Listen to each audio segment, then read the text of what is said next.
கிறிஸ்துவுக்குள் பிரியமானவர்களே, கர்த்தராகிய இயேசு கிறிஸ்துவின் நாமத்தினால் உங்கள் அனைவருக்கும் என் அன்பின் வாழ்த்துதலை தெரியப்படுத்துகிறேன். கர்த்தர் இன்று உங்களுக்காக கொடுக்கும் ஆசீர்வாத வசனம் யோசுவா 23வது அதிகாரம் 11வது வசனம். உங்கள் தேவனாகிய கர்த்தரில் அன்பு கூறும்படி உங்கள் ஆத்துமாக்களை குறித்து மிகவும் எச்சரிக்கையாய் இருங்கள். ஹல்லேலூயா. பிரியமானவர்களே, இந்த வசனத்தில் நம்ம 2 காரியங்களை பார்க்கிறோம். முதலாவது, கர்த்தராகிய தேவன் மீது நாம் முழுமையாக அன்பு செலுத்த வேண்டும். இரண்டாவது, நம்முடைய ஆத்துமாக்களை குறித்து நாம் எச்சரிக்கையா இருக்க வேண்டும். யாத்ராகமம் 23வது அதிகாரம் 21வது வசனத்தின்படி, அவர் சமூகத்தில் எச்சரிக்கையா இருந்து அவர் வாக்குக்கு செவி கொடு, அவரை கோபப்படுத்தாதே, உங்கள் துரோகங்களை அவர் பொறுப்பதில்லை, என் நாமம் அவர் உள்ளத்தில் இருக்கிறது. ஹல்லேலூயா. பிரியமானவர்களே, நம்ம யாருக்கு எச்சரிக்கையா இருக்கணுமா? கர்த்தருடைய சமூகத்துல நம்ம எச்சரிக்கையா இருக்க வேண்டும். அது மாத்திரமல்ல, அவருடைய வாக்குக்கு என்றால் அவருடைய வார்த்தைகளுக்கு, அவர் நமக்கென்று கொடுத்திருக்கிற கட்டளைகளுக்கு நாம் முதலாவது செவி கொடுத்து கீழ்ப்படுகிறவர்களா இருக்க வேண்டும். அடுத்தது பாருங்க, அவரை நாம் கோபப்படுத்த கூடாது. பிரியமானவர்களே, கர்த்தருக்கு விரோதமான செயல்களை நாம் செய்து கர்த்தரை நாம் கோபப்படுத்தாதவாறு இருக்க வேண்டும். கடைசியாக, நம்முடைய துரோகங்களை அவர் பொறுப்பதில்லை என்று வேதம் சொல்லுகிறது. அப்போ நம்ம வஞ்சிக்கப்படாதபடிக்கு நாம் மிகவும் எச்சரிக்கையா இருக்க வேண்டும். நாம் மிகவும் பொறுமை உள்ளவர்களாக, கர்த்தருடைய சித்தத்தை நாம் செய்கிறவர்களாய், கையின் கிரியைகள் மூலமாக அதை வெளிப்படுத்துகிறவர்களாய் நாம் இருக்க வேண்டும். பிரியமானவர்களே, கர்த்தருக்கு பிரியமாய் வாழும் பொழுது கர்த்தர் நம்மை ஆசீர்வதிக்கிறார். நாம் நீதிமானாய் இருக்கும் பொழுது கர்த்தருடைய ஆசீர்வாதம் நம் சிரசின் மேல் இருக்கிறது என்று வேதம் சொல்லுகிறது. நம்முடைய வாழ்க்கையில் நம்ம தீங்குக்கு விலகும் பொழுது, தீங்குக்கு விலகி தீமையானதை செய்யாதவாறு நாம் எச்சரிக்கையா இருக்கும் பொழுது கர்த்தர் நம்முடைய வாழ்க்கையை ஆசீர்வதிக்கிறார். உபாகமம் 8வது அதிகாரம் 17வது வசனத்தின்படி, என் சாமர்த்தியமும் என் கைபலனும் இந்த ஐஸ்வர்யத்தை எனக்கு சம்பாதித்தது என்று நீ உன் இருதயத்தில் சொல்லிக் கொள்ளாமலும் இருக்க எச்சரிக்கையா இருந்து. ஹல்லேலூயா. பிரியமானவர்களே, இந்த வசனத்தின்படி ஒருவன் அவனுடைய ஐஸ்வர்யத்தை அவன் கையின் பலத்தினால் அவன் பெற்றுக்கொண்டான் என்று அவன் சொல்லாதிருப்பானாக. அவன் இருதயத்தில் கூட அதை நினையாதவனாக இருக்க வேண்டும் என்று கர்த்தர் சொல்லுகிறார். அதற்கு அவன் எச்சரிக்கையாக இருக்க வேண்டும். பிரியமானவர்களே, நம்முடைய வாழ்க்கையில் நாம் என்ன சொல்ல வேண்டும்? கர்த்தர் கொடுத்தார், கர்த்தருடைய கிருபையினால் நாம் பெற்றுக்கொண்டோம் என்று நம்மை தாழ்த்துகிறவராய் இருக்க வேண்டும். தாழ்மை உள்ளவர்களுக்கோ கர்த்தர் கிருபை கொடுக்கிறார் என்று வேதம் சொல்லுகிறது. என் சாமர்த்தியமும் என் கைபலனும் இந்த ஐஸ்வர்யத்தை எனக்கு சம்பாதித்தது என்று நாம் இருதயத்தில் சொல்லிக் கொள்ளாதவாறு எச்சரிக்கையா இருக்க வேண்டும். பிரியமானவர்களே, வேதத்தில் பல வகையான எச்சரிக்கை இருக்கிறது. இன்று நாம் 4 காரியங்கள் மூலமாக அறிந்து கொள்ள போகிறோம். முதலாவது, மனுஷரை குறித்து எச்சரிக்கையா இருங்கள். ஆதார வசனம் 52வது சங்கீதம் 7வது வசனம். தேவ பலத்தை சாராமல் செல்வத்தை நம்புகிறார்கள். பிரியமானவர்களே, பல மனிதர்கள் இன்று செய்கிற தவறு என்ன? கர்த்தருடைய பலத்தை நம்பாமல் அவர்கள் தங்களுடைய சுய பலத்தை, சுய செல்வத்தை நம்பி அவர்கள் வாழ்கிறவர்களாய் இருக்கிறார்கள். இப்படிப்பட்டவர்களுக்கு நாம் எச்சரிக்கையா இருக்க வேண்டும். இப்படிப்பட்டவர்களாய் நாம் இராதபடிக்கு எச்சரிக்கையா இருக்க வேண்டும். இரண்டாவது, 37வது சங்கீதம் 7வது வசனம். தீவினைகளை செய்கிறவர்களாய் இருக்கிறார்கள்.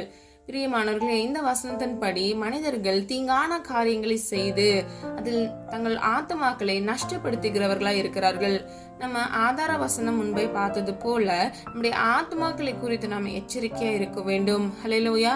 பிரியமானவர்களே, நம்ம ஆத்துமாவை கரப்படுத்தணும் அப்படின்னா நம்ம ஒரு நாளும் இளைப்பாறுதல் தேசத்தை சுதந்திரித்துக் கொள்ள முடியாது. நம்முடைய வாழ்க்கையில் நாம் மிகவும் எச்சரிக்கையா இருந்து இந்த விசுவாச ஓட்டத்தை நாம் ஓடி முடிக்க வேண்டும். ஹல்லேலூயா. பிரியமானவர்களே, இவ்விரண்டு காரியங்களில நம்ம எச்சரிக்கையா காத்துக்கொண்டு நம்ம மனுஷரை குறித்து எச்சரிக்கையா இருக்க வேண்டும். தேவ பலத்தை மாத்திரமே நம்ம சார்ந்து நிற்க வேண்டும். இரண்டாவது, ஆத்மாவை குறித்து நம்ம எச்சரிக்கையா இருக்க வேண்டும். ஆதார வசனம் 1 பேதுரு 2வது அதிகாரம் 11வது வசனம்.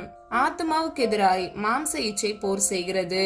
பிரியமானவர்களே, இந்த வசனத்தின்படி மாம்ச இச்சை, அதாவது இந்த உலகத்துக்குரிய இச்சைகள் நம்முடைய வாழ்க்கையில் நம்ம ஆத்மாக்கு விரோதமாகவே போர் செய்கிறது.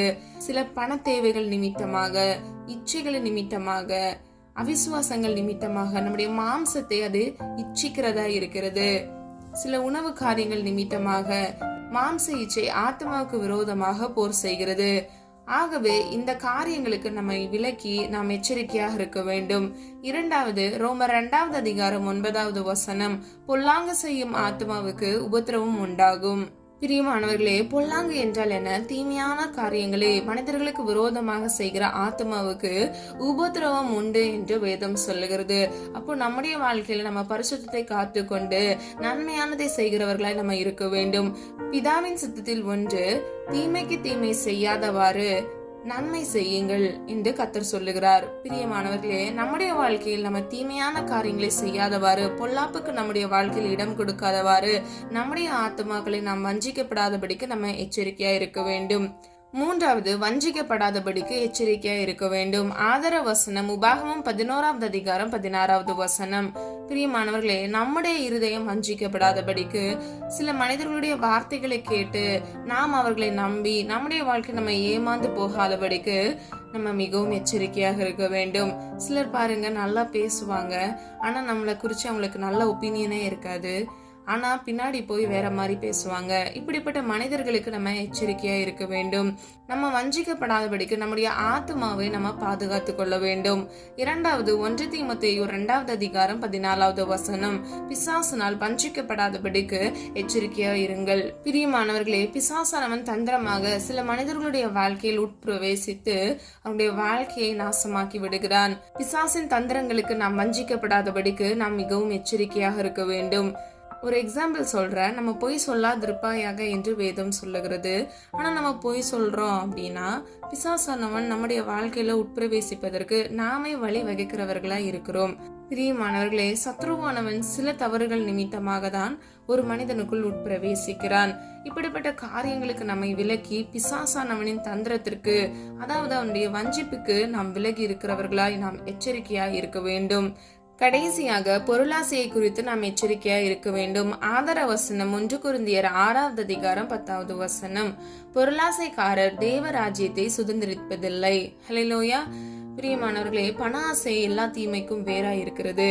அது ஒரு மனிதனுக்குள் இருக்கும் பொழுது அவன் அது நிமித்தமாக அநேக தீங்கான காரியங்களை செய்கிறது நிமித்தமாக அவன் தேவ ராஜ்யத்தை சுதந்திரிப்பதில்லை என்று வேதம் சொல்லுகிறது.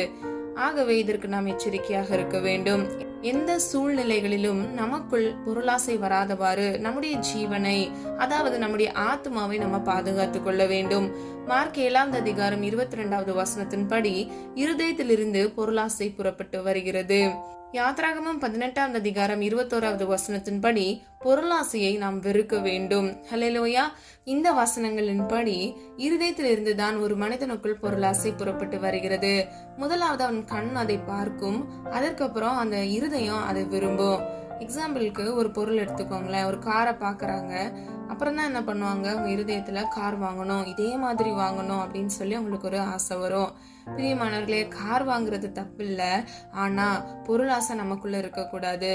கடைசியாக பொருளாசையை வெறுக்க வேண்டும் என்று நம்ம பார்த்தோம். பிரியமானவர்களே, நம்ம என்ன செய்யணுமா, தேவையில்லாத பொருளாசைகள், ஒரு பொருள் வீட்டுல இருக்கும், ஆனா திரும்ப திரும்ப அதையே வாங்கிட்டு இருப்பாங்க. கேட்டா இது வேற மாடல், இது வேற பிராண்ட் அப்படின்னு சொல்லிட்டு வாங்குவாங்க. அவங்க ரொம்ப அப்சஸ்டா இருப்பாங்க.